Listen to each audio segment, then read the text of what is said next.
The Beastliest Bear, Chapter 3. Bearsy, or Basher Bear as he preferred to think of himself, was taking a first look around his home. His new owner was called Christabel, much to Basher's disgust. However, it seemed that despite the flowery name and equally flowery clothes, she actually had a very cool boyfriend, whose name was Jason. Jason was tall and thin, with spiky hair, and he wore a leather jacket, which Basher thought was the coolest thing he had ever seen. He imagined himself turning up at the Beastly Bear Club in a jacket like that. It would do wonders for his reputation, he was sure. Here was someone after his own heart. Perhaps the awful frizzy Christabel planned to give him to Jason as a present. He drifted off into a daydream, thinking about how he would live with Jason in a bachelor pad. He would have his own leather jacket, a new name, and a whole new reputation. He would be the envy of all the other bears. Basher came down to earth with a jolt, as Christabel sat him on her bed. He looked around in despair at the pink floral quilt with frilly edges. "How does it feel to be in your very own home?" she cooed. Basher closed his eyes. This had to be a nightmare. Then he opened his eyes again. The pink flowery quilt was still there. And so was Christabel. So much for his dreams of a bachelor pad with Jason. "You've got a sweet little face. Yes, you have. And look at those furry paws." Christabel grabbed his arms and wiggled them about. "You're the best little bear I've ever seen."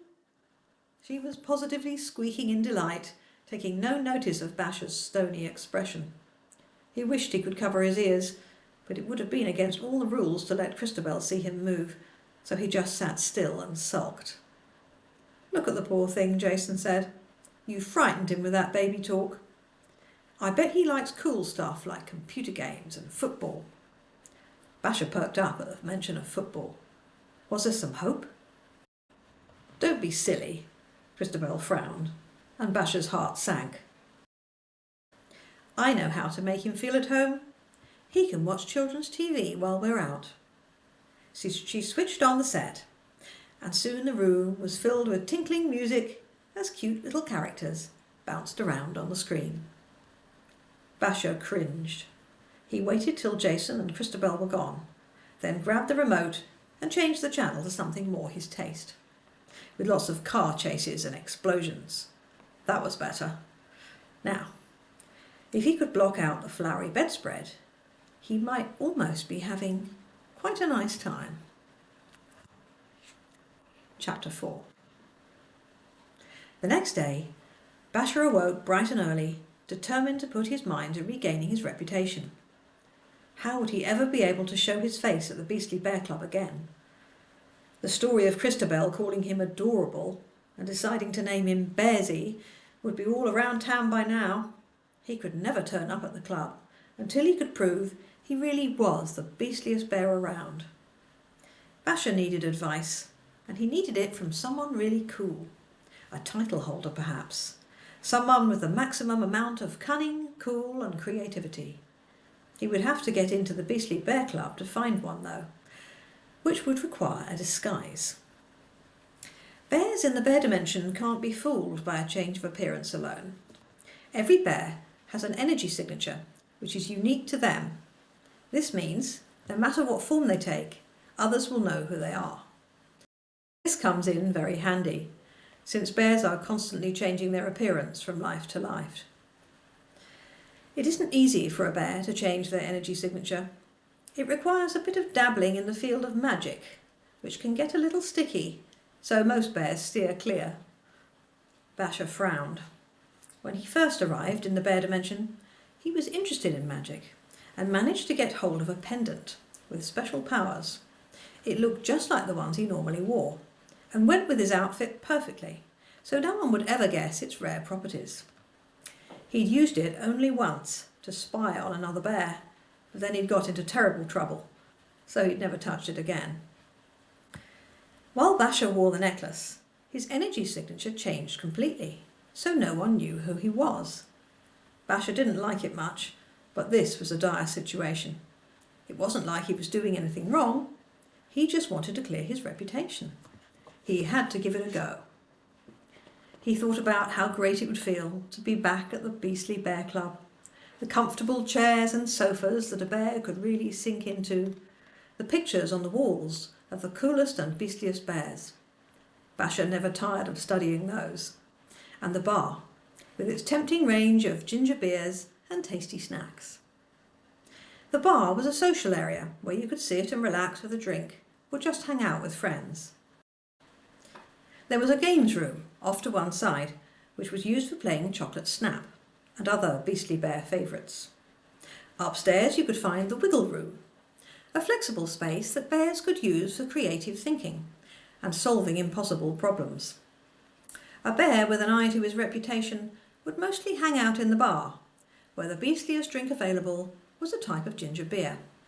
It looked just like the one from the People Dimension, but it had several key differences. It was hotter, thicker and foamier. The fizz went up bears' noses if they weren't careful and had them sneezing wildly. In ordinary bars you'd be served drinks in regular or large glasses, but at the BBC you began with large, then even larger, and finally Humonga Bear. Some bears even added powdered ginger to their glasses if they could manage not to sneeze while drinking.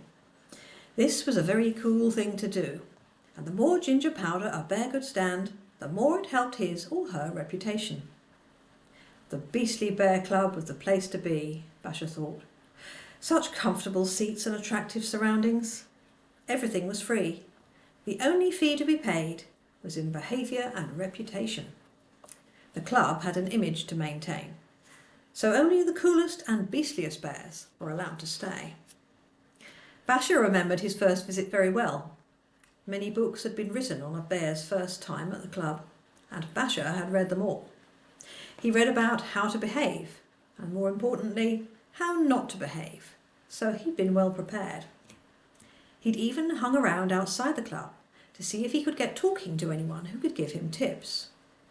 He was lucky enough to bump into Ginger, who'd recently become a beastly bear herself and was happy to help. She'd told him lots of horror stories about bears asking for orange juice, or worse, for milk, in the club. It has to be ginger beer if you want to look good. At Basher's worried expression, she laughed. You could start off by having it with lemonade or apple juice, that kind of thing. Mixers are still cool, and it's a good place to start, so long as you don't mix it with milk.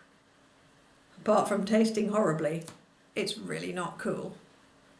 Basher shuddered at the memory. Thank goodness he'd been warned about that. Milk was great on your cereal or in your cocoa, but one mention of milk in the club could ruin a bear's reputation. Clothes were important too. Designer gear was popular, but some bears could carry off ordinary old clothes as though they were the height of fashion.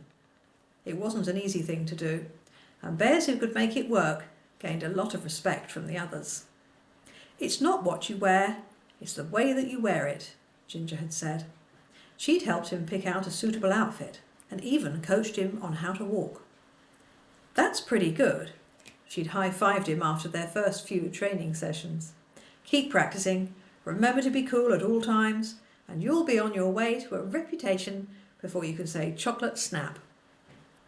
Chocolate Snap was Basher's favourite game. He seemed to have a natural talent for it, which had done his reputation a power of good. Basher longed to show off his skills again. It would all take him one step nearer to his goal.